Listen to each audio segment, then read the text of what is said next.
Hi dear students, welcome to all for today's social class. In previous classes we learned about Egyptian civilization and Mesopotamian civilization and their contributions, is it? In today's class we will see the Chinese civilization. Listen carefully. It is a special feature of all ancient civilizations that they were established on river plains, is it?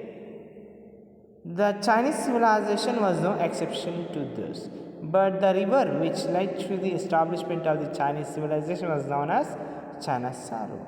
This was the Huanghe River. Listen, which is the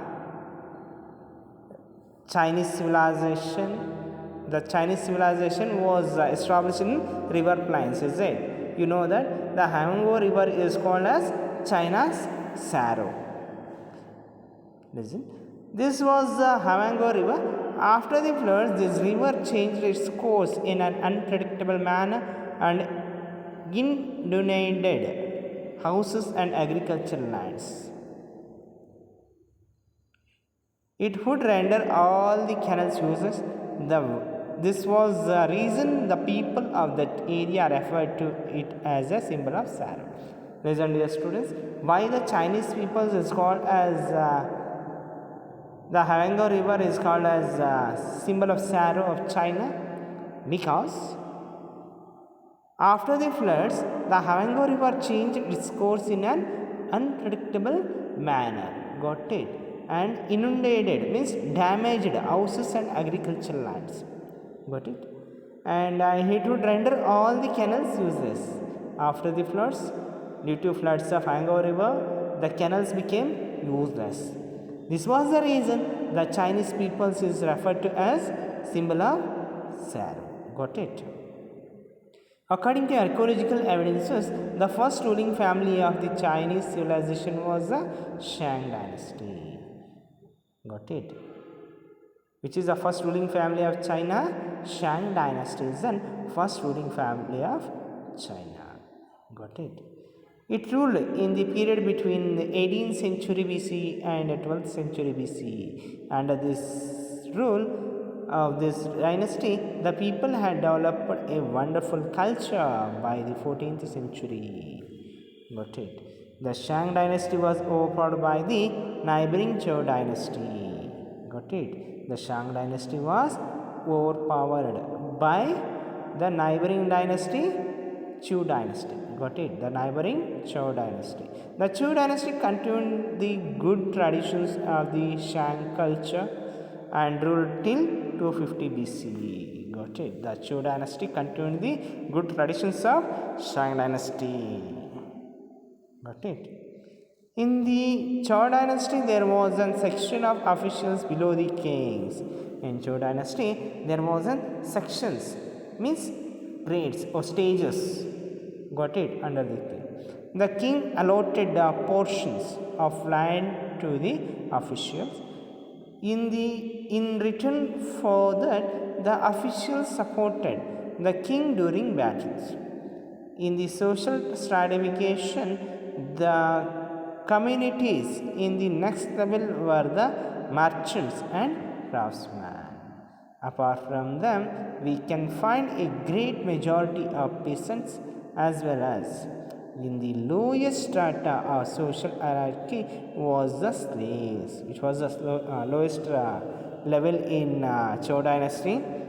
The slaves are the lowest hierarchy in social. The prisoners of war were made slaves by the kings. Got it? The Shang kings spent quite an amount of time in conquest and battles. Since the army was in prominence, the soldier enjoyed a dignified place in society. Listen, the Shang kings spent quite an amount of time to conquest and battles. The Shang kings or the Shang dynasty kings are give more prominence for battles and conquest. So the army was in prominence and the soldier enjoyed a dignified place in the society. Got it? The soldiers has good respect in the society. Soldiers wore bronze helmets and metal armors. The bronze daggers, axes, bows, and iron tipped arrows which they used have been found. The people of the Shang Dynasty depended on agriculture. Listen, the people of the Shang Dynasty they depend on agriculture. They had a well organized system of irrigation. Got it? The Shang Dynasty people was as well organized, means good organization skill, good irrigation skill. Got it? Not an organization skill, good irrigation skill. They used it to grow plenty of rice. This is the last para. The Chinese used to wear thin cotton dress. They used silk too and engaged in silkworm rearing. Got it? Silk manufacturing was a prominent industry. Got it? The Chinese used to make excellent pots and had learned to make various objects of porcelain. It was a custom of the Chinese to worship their ancestors.